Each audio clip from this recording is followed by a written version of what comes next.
sorry. Just needed to get used to that little bit. All right, let's begin. Welcome to all. I am Peter Johnson.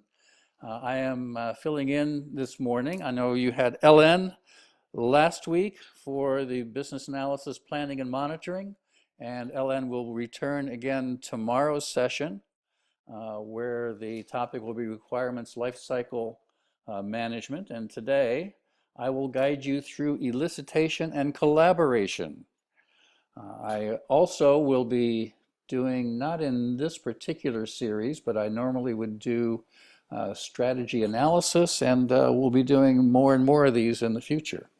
But it is my pleasure to be with you, especially considering that business analysis and helping others certify is probably one of my major pleasures at this point. I have been involved with the IIBA near the beginning, one of the first people to certify as a business analyst. I helped start my chapter in New Jersey and was an officer there for a long time. Have been a working business analyst for quite a number of years. Recently turned to doing a lot more teaching and instruction, and have also done consulting work. But it's the volunteer work back with the IIBA and with chapters all over the world that really gets me excited. So I'm hoping to bring everybody along this morning to a good understanding of the chapter on elicitation and collaboration, so we can all achieve success when we sit for the exam. And most people will be sitting, I believe, for CBAP, and we have a few others who will be looking for ECBA. Is that correct? And yes, it looks like almost everybody is towards CBAP. So without further ado, I'm going to begin with a small story. And you'll help keep me short in this particular story. But just to show the importance and significance of elaboration and elicitation and collaboration. You see, I shortened them both into one, but it's elicitation and collaboration. Not that many years ago, I was working on a project in Pennsylvania in the US.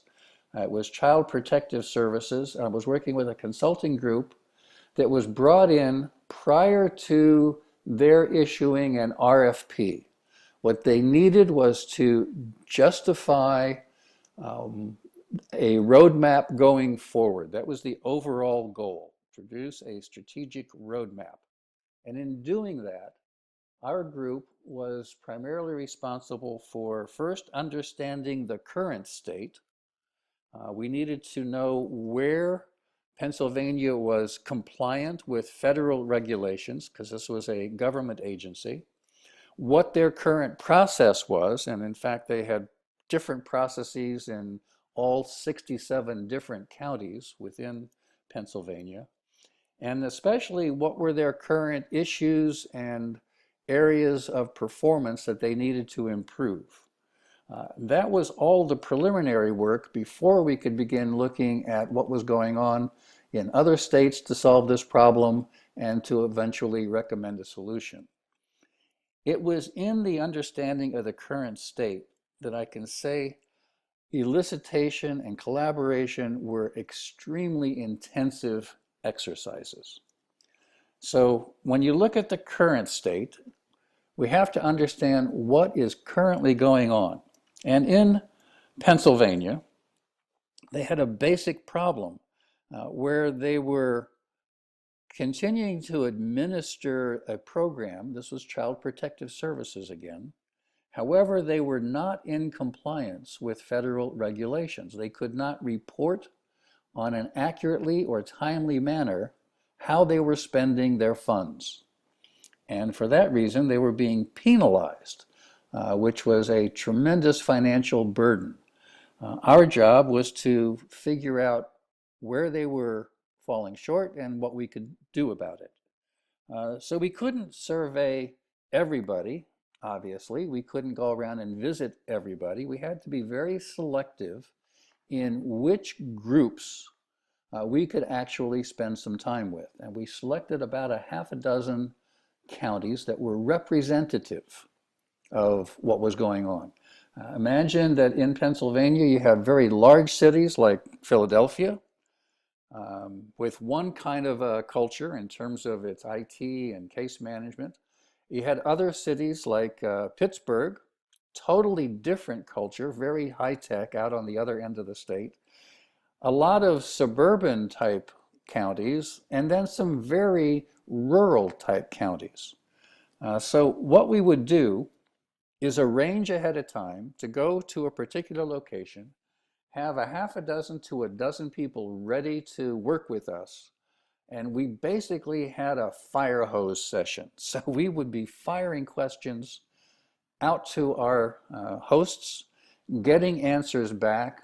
All of us on the consulting team had different areas of specialization, and we'd go through the different areas one by one, trying to understand how they were working, how they were reporting results, all kinds of other issues. We ran through our agenda. These would often last for an entire day or 2 days. You can imagine getting that kind of information in that effort, what it was like keeping track of it and then being able to confirm it, because we had to know that what we were listening to was accurate and consistent. Being able to go through and follow up on different documents that we were being shown and we had access to, and eventually to read back, what it was that we found, and then to consolidate all of this. So ultimately, we had to report our findings as one of the interim milestones to a steering committee. And that was basically the end of our first phase, which was just understanding the current state. That kind of an effort may be a little bit more intense than what many of you are currently doing, but I think it's going to help illustrate a lot of the points that we will cover as we go forward. Yes, I did.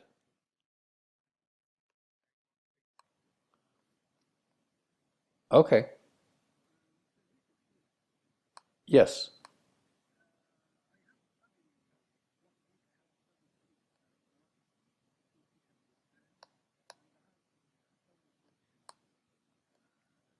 Yes.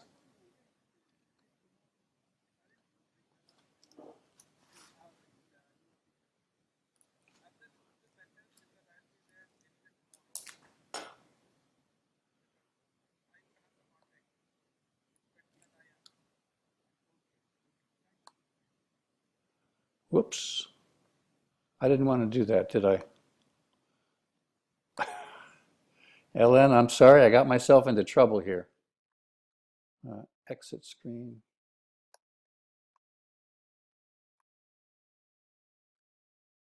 What I lost was my ability to see the chat.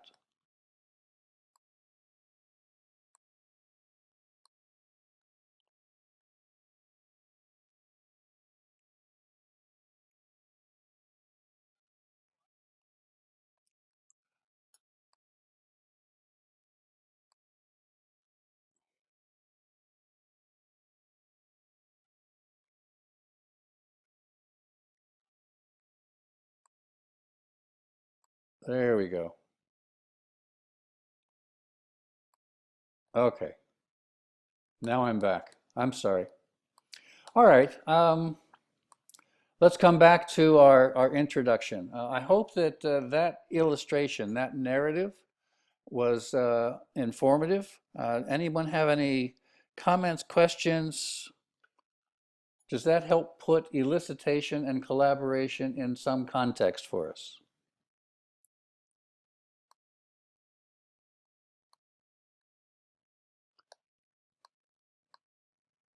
Anyone?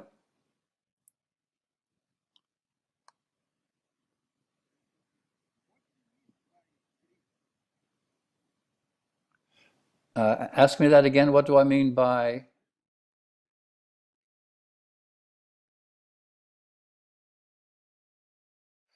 Oh, on this screen, trace?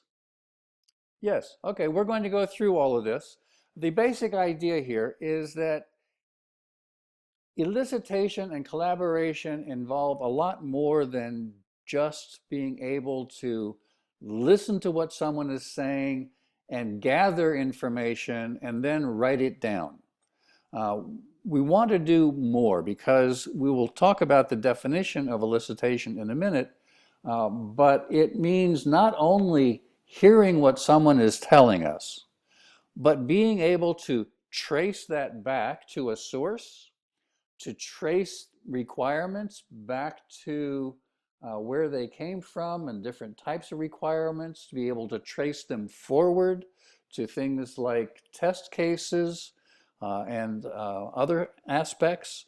We also need to do things like being able to validate that what we are hearing is in line with the overall strategy and business need.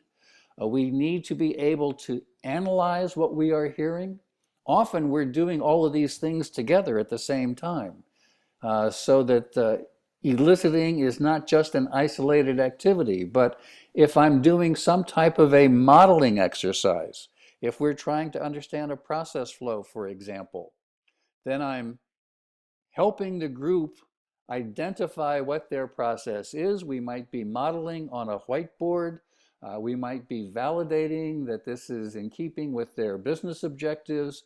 We might be identifying this with certain use cases or other improvement opportunities. So you can start to see how this idea of elicitation is underlying many of the other activities in the BABOK, things that we will be doing.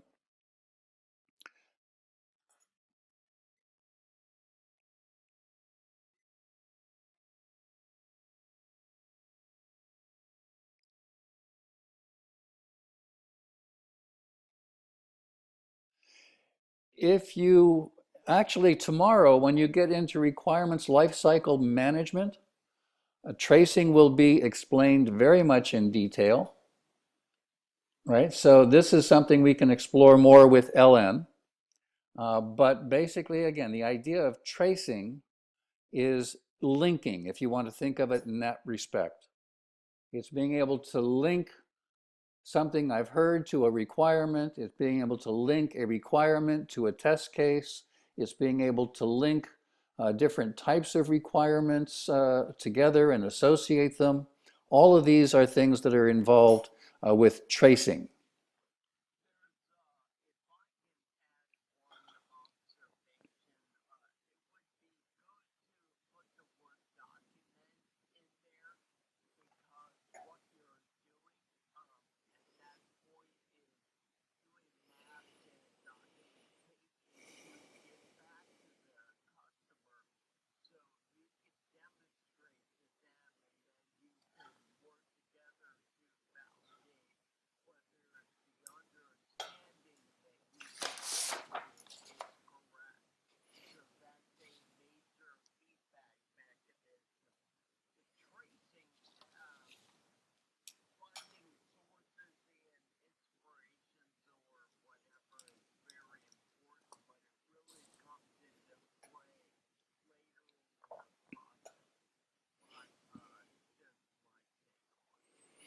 Okay, and that's a very valuable contribution, Robert. Thank you for adding documentation. And let me just say that this diagram is in no way complete because there are a lot of other things that we do.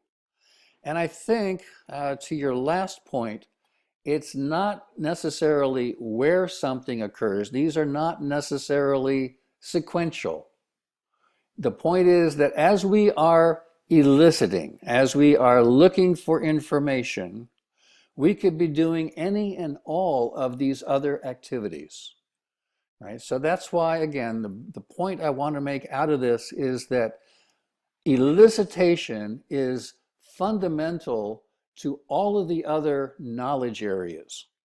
So as you start to explore things like managing requirements, doing requirements analysis, coming up with a change strategy, doing solution evaluation, All of these will incorporate elements of elicitation, and they certainly will incorporate elements of collaboration. Right, so that is our main thrust in this particular area. Let me ask you what you understand elicitation to be. Is there anyone else who would like to add a comment in terms of how elicitation is different from merely gathering?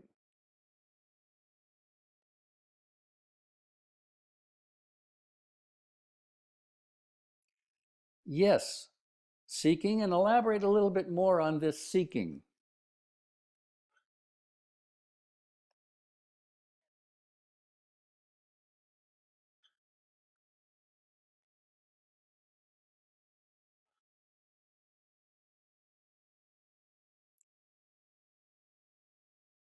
Excellent. Yeah, and that's what we're talking about. So seeking, drawing out more detail, helping people explore different areas, knowing that we're complete. A lot of these are different elements all involved with elicitation. So it's not simply hearing and recording and moving on. Okay? So I think we've started to capture a lot of these different elements. Let's get into the actual definition of elicitation, where here you can see, as it's listed, the practice of collecting complete requirements. In other words, if we're not eliciting, we don't know that we have everything that we need, right? We have to ask the kinds of questions that assure that we have looked at an entire scope of a problem from many different angles, right? Elicitation is very closely tied with all of the different stakeholders, which is why identifying stakeholders was so important in business analysis planning. Right? We're looking at information not only from stakeholders, but we might be looking for information from all kinds of other sources, even from systems. Right? So we will learn through the different systems that are around how data is being managed, for example. Elicitation is very broad. So then what is collaboration? How can we define collaboration? Who would like to offer an answer? Maybe someone who hasn't spoken yet.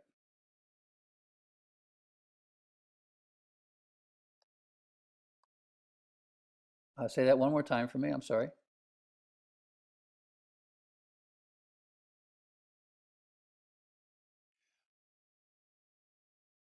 Okay, so it's synthesizing with the shareholder, with stakeholders, sharing. That was a key word. That it's more than one person working together towards a goal. That's the definition in Baybach. And what that means is that we often have information that we develop as a group, where all of us contributing and feeding off of each other can add more information than we necessarily could get alone. Right? So that's the idea of working together. Um, and we, as business analysts, are critical to helping all of our other stakeholders participate in collaboration. That's why stakeholder engagement was a big part of business analysis planning. So I hope we can see how the chapter that we covered last week, with LN, the introductory chapter, leads us to helping to do these things like elicit and collaborate. And these, again, are going to be fundamental to all of the other chapters that we'll get into, where we're analyzing requirements, etc. So all of this is a collective effort. But make no mistake, this is not something that you do once or first or in any particular order, right? It's not a phase in a project life cycle. It's something that we're doing all the time. It's an ongoing activity. Yes.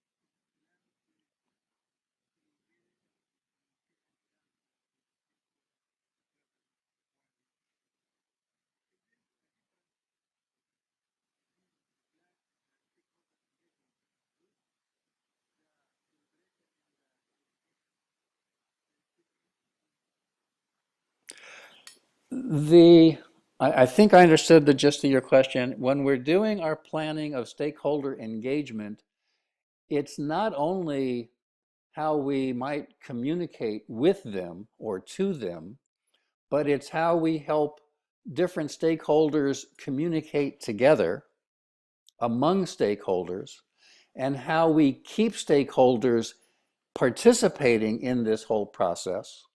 In other words, that's what engagement is all about. So that we're all moving towards that common goal of coming up with the best possible solution and implementing what is going to work from a business perspective.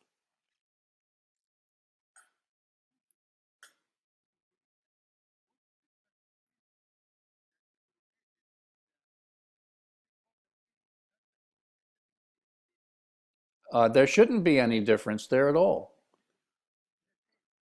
Yes.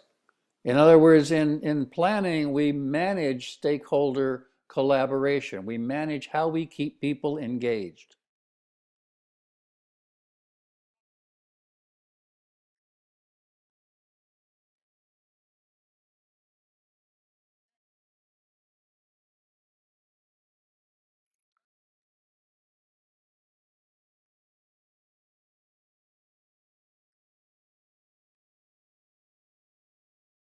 The planning is more how we intend to keep people engaged, and then the actual collaboration is how they are engaged. So as we go through the different techniques, which we will be addressing in just a few minutes, we'll have a lot of opportunity to see how collaboration is a very big part of that.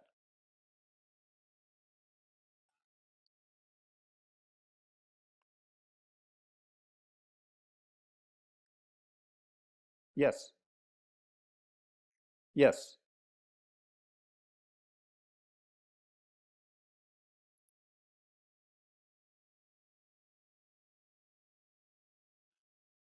yes. Let's take an example.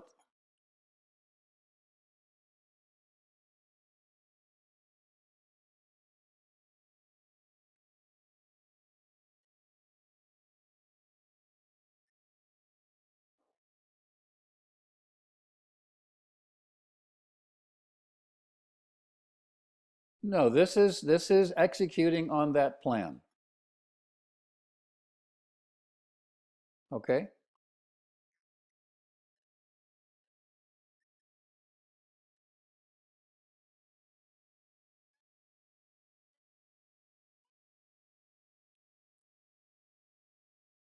Yes, we plan for engaging stakeholders, and that has a lot to do with understanding who they are, what their needs are, what their styles are, how we intend for them to work together. And then in the elicitation and collaboration, we are actually facilitating that, helping to see that they do what we wanted them to do in the planning phase. And the other point then is that you will see elicitation and collaboration happening even when we are doing requirements analysis and design definition. You'll see elicitation and collaboration happening even when we are doing change strategy. So as we go into the other knowledge areas within BABOK, we'll be utilizing a lot of these elicitation and collaboration techniques. Take one quick example here where prioritizing requirements is something that we might need to do. Well, how can we prioritize requirements if we're not facilitating that discussion in such a way that everyone's concerns can be heard, that we can reach some type of acceptance of priority order, that we can share ideas among each other and come up with a priority that will allow us to go on to the next step. So that's how we're using this idea of collaboration in conjunction with other knowledge areas as well. And that's why it says here that this is not just a phase. In other words, we don't just collaborate, and then we're done collaborating, and now we go on and analyze. These are not independent type activities. Elicitation and collaboration continue throughout the project lifecycle. Is that clearer? That's okay. Don't want to move on until everybody is completely on board with all of this, right? So those were all great questions, right? So there are 5 different tasks that we will talk about in conjunction with this particular knowledge area. And these are relatively straightforward. The nice part about this particular chapter in Baybach is that it's pretty easy to understand. It's not mysterious. In order to effectively do this, we're going to prepare to do it. Get ready, right? We're going to do it in the way that we prepared. We're going to confirm what it was that we heard, right? Then we have to make sure that all of the business analysis information that we have now collected and confirmed is also able to be communicated to those who need to have it, right? So a lot of times we are eliciting information from one set of stakeholders and we are communicating that again to another set of stakeholders. For example, we're eliciting from business users or subject matter experts, and then we are communicating to the implementation team. Right? So that's communicating business analysis information. And then we're going to manage stakeholder collaboration, meaning that we're going to make sure that we have everyone fully engaged. We will elaborate on each of these tasks after we are able to do the techniques, but these are the 5 tasks involved in this particular area. Great. Any further questions on the introduction?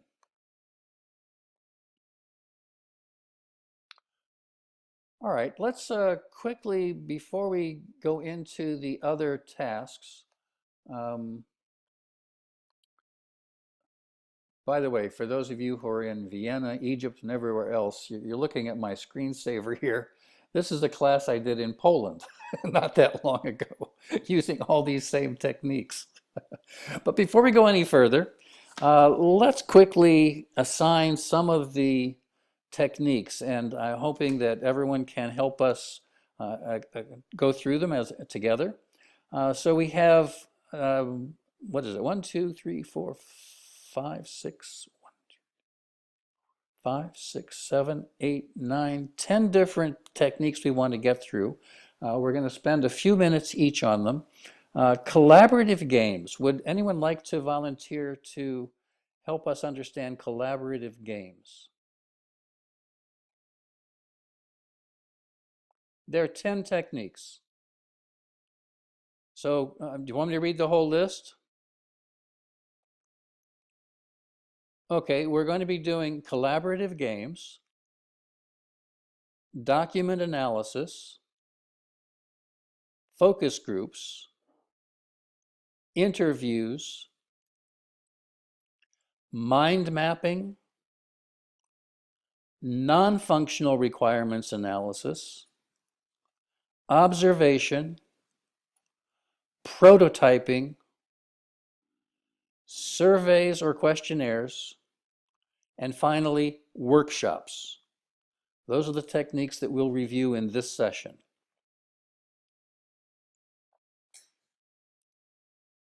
Would anyone like to volunteer for collaborative games? And that's Ankit? Oh, Pavan, sorry. Okay, great. And who would like to do document analysis? This is an interesting one.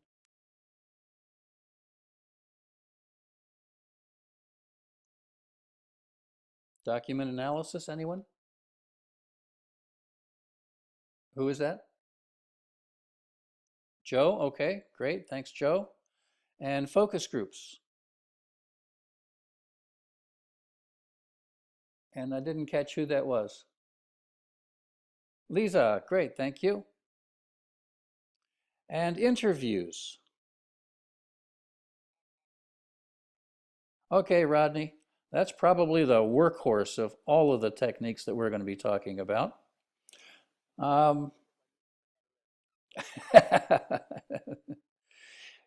what about mind mapping? Who would like to tackle mind mapping?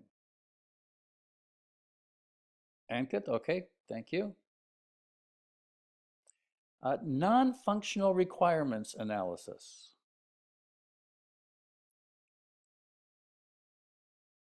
And that's Abdel? Okay. Observation. This is a really important one. You've got it, Robert. And prototyping. That's Nagarajan.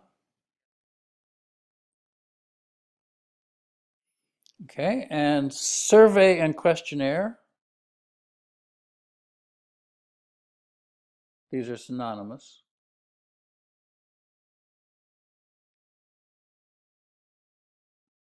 We only have that and workshops left. Who would like to do surveys? Okay, thank you. Push, courage. And workshops.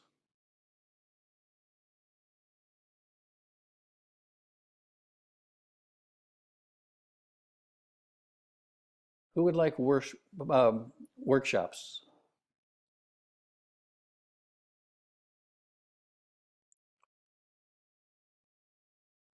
You can almost think of workshops as being interviews on steroids.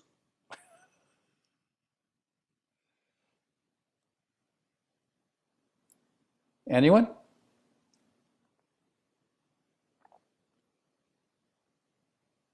Do I need to volunteer someone?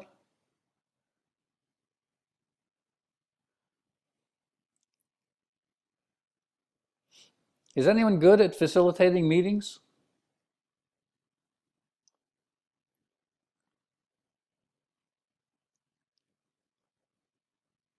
Who is that? Who said yes? Oh, but you already volunteered for one, Push Courage. Who else?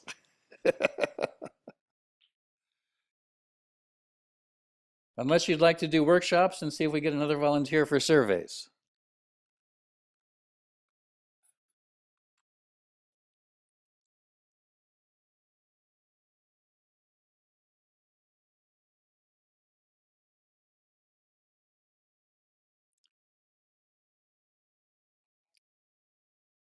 Good. Oh, Rodney? Okay. Well, boy, you wanted both workhorses. All right. Good.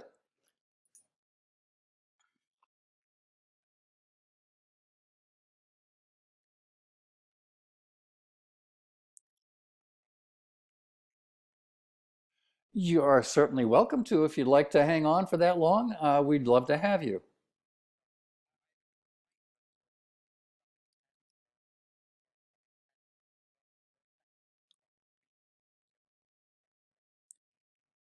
Do you want to hang in until we do workshops?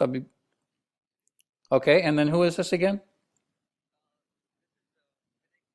Kumar. Okay.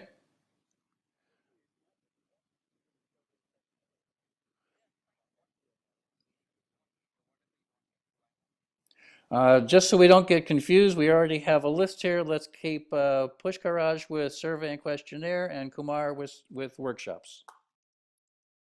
All right, excellent. So I'm a little bit behind. Why don't we take just a few minutes and everyone has material to review. Do you have your Baybach with you and or you have the presentation files?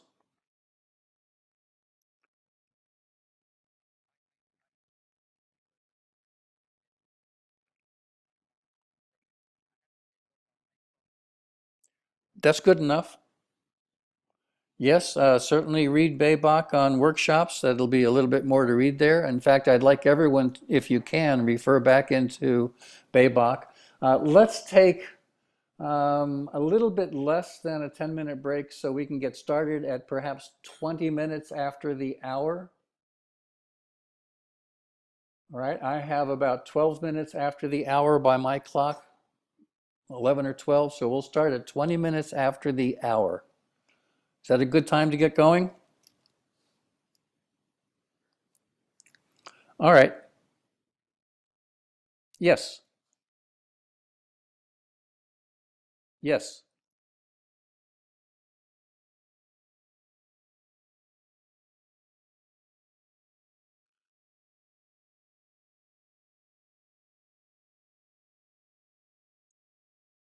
Actually, I don't know the answer to that question from the study guide. Can someone else answer that? Are you familiar with where they are?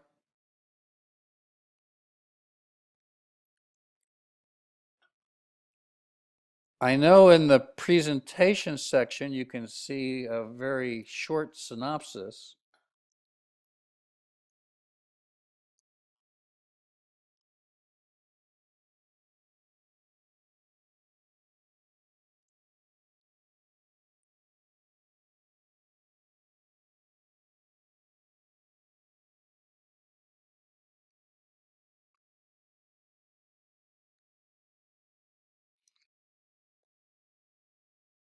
Okay, everyone's all set?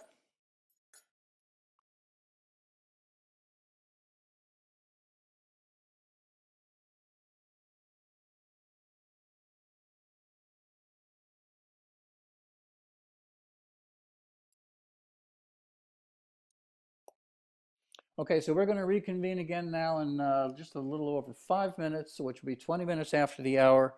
We'll start going through. We might have to make these a little bit abbreviated so we can be done, and then we will continue on from there. All right, I'm going to end this recording and we'll start another one going. All right? See you all at 20 minutes after the hour.